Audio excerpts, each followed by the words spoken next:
Hi hello வணக்கம். இது உங்கள் இலா ஃபோட்டோகிராஃபி. நான் உங்கள் இளங்கோ. பில்டர்ஸ் இன்ஜினியரிங் காலேஜில் 30 நிமிடங்கள் கண்டினியூஸாக தொடர்ந்து சிலம்பம் சுற்றுவதற்கான ஒரு நிகழ்ச்சி நடந்தது.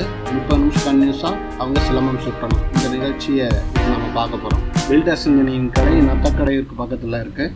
தெரியாதவங்களுக்காக அது சொல்கிறேன். பார்த்தீங்கன்னா நத்தக்கடையூர் டு முள்ளிப்புறம் ஈரோடு ரோட்டில் இருக்குது. இது திருப்பூர் மாவட்டம். ஓகே மக்களே, வாங்க பார்க்கலாம்.